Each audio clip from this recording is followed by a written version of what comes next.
Characters that are unwanted? Am I serious?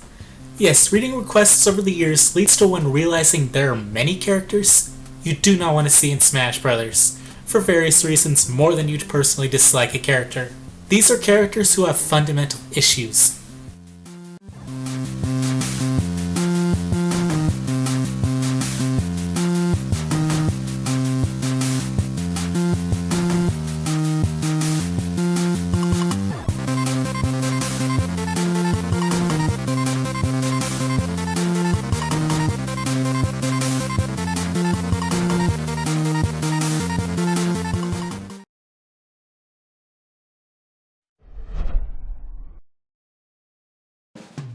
If you watched the first party character episode, you know I'm so over reading Goku requests. However, it goes for all anime characters, and even the Disney princesses and Mickey, which have their own rabid request base.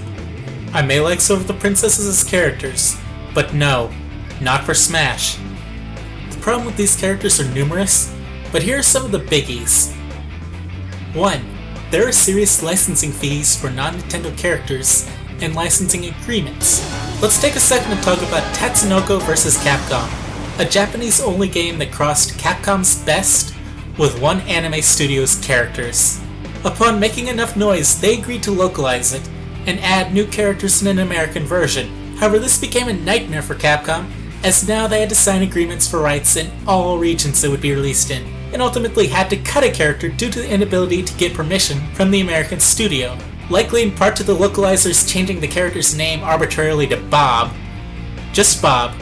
Yeah, Joe the Condor, Ken the Eagle, Yatterman, Tekka Man, Gold Lighten, or Bob. Video game characters are usually owned by one company. Cartoon characters often end up in a licensing hell between two or more companies. It was a miracle and a headache for Capcom to accomplish what they did.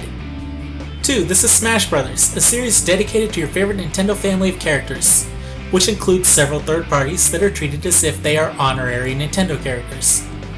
Notice that animated characters from TV and books are not video game characters, and having a cash-in does not make them video game characters. You might possibly see Mickey one day, due to him having a fairly major series of video games from the NES to today. However, do not hold your breath, and even though he theoretically is possible, I still hope we never see him in Smash.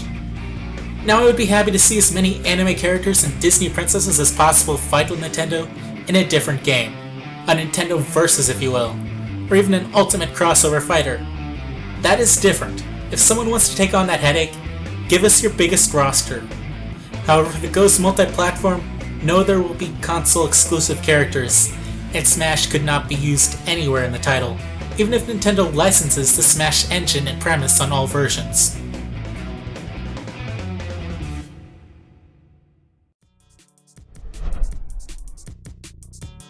They should put Kevin Butler and Obama in. Okay, get the joke, it's funny. Kind of. Let's put in Reggie. Okay, I get he's a meme, but not real people, please. Again, they aren't video game characters. As long as their existence in life is overshadowing any games they have been in, they aren't video game characters. Not to mention again, they have to license their likeness or risk a lawsuit. It's not Nintendo vs. pop culture, or Nintendo vs. 10th grade historical figures. Granted, the second one might print money. Mario Palutena, Captain Falcon, EGAD, Ganondorf, Zelda vs. Napoleon, Cleopatra, Thomas Edison, Einstein, Hitler, and Benjamin Franklin. Please somebody send me fan art of this whole concept of Nintendo versus historical figures. I think it would be pretty hilarious to see.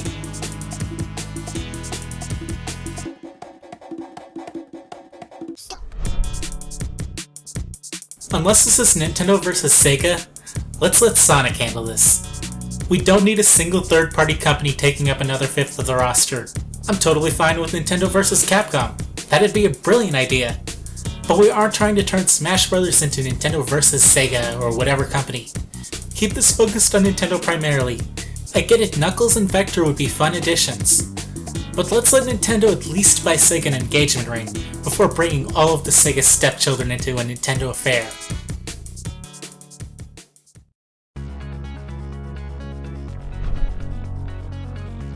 Goombas are iconic. so are Koopas. But at this point, there are so many named characters who make sense mechanically and logically. You'd put in Waluigi before a nameless grunt, right? Bonus no if the characters have no arms or a potentially dexterous mouth. While hands are not required, being able to hold something is.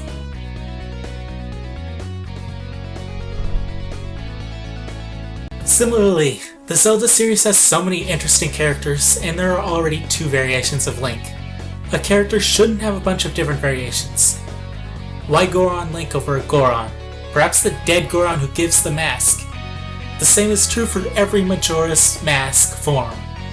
The dead character would be more deserving than another Link form.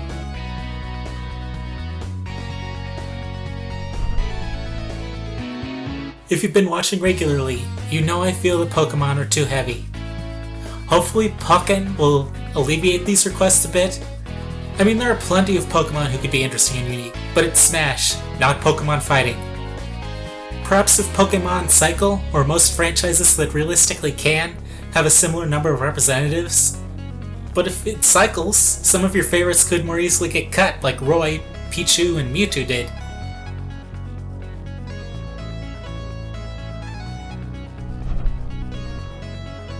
The Mario franchise is also a bit heavy, especially if you count the related Yoshi and Wario franchises. However, the number of likely characters is significantly smaller for Mario, and are more likely to be highly anticipated characters like Waluigi.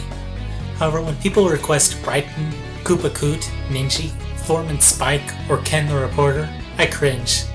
This is wanting time and energy put into Koopa and Paracoopa over, say, Vatty, Isaac, or K. Rool. In Smash 8, maybe these characters will make more sense, but right now, there are so many more deserving characters like...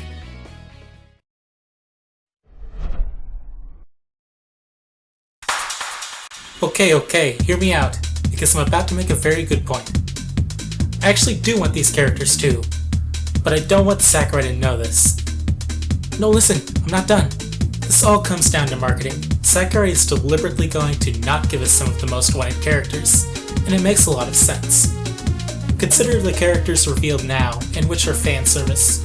You have Mega Man, Little Mac, and even Villager. So considering those new characters, and the returning veterans, how hyped are you on a scale of 1 to 10? I'm going to use my PSI and say most of you are going to say 7 to 11. The thing is, your hype isn't going to go that much higher, no matter what he announces from here on out. He's got you pretty sold. If he gives you everything you want now, what can he give you to have you as hyped for Smash 5? Gapora?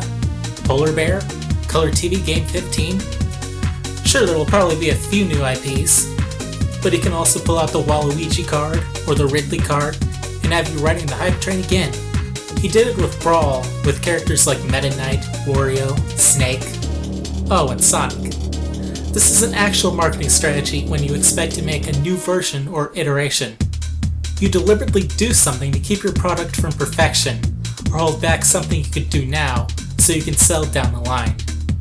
Let's look at Mario Kart 8 and how a popular complaint is that the roster contains so many babies and metal characters. If or when DLC comes, which character stands to sell better? A fan favorite but not mainstay like Diddy or Birdo? Or Metal Peach and Baby Rosalina? The roster has deliberately been filled with fan service characters like the Koopalings, but Diddy and others are absent. It's the same reason each Mario Kart has different retro tracks. Sakurai is looking at the list of most wanted characters and picking a small number and saving the others for a rainy day. By campaigning loudly for Ridley or Waluigi, it means he is competing for fewer spots. In addition, some of his competitors have advertising value. For example, Shulk. If Ridley was a kind of wanted character but not a game, or in this case a system seller, his chances would be higher. As it stands, Sakurai has system sellers already.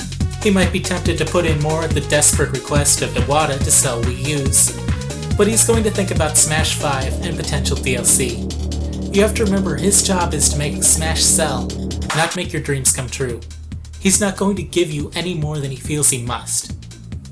So which characters do you not want to see in Smash ever?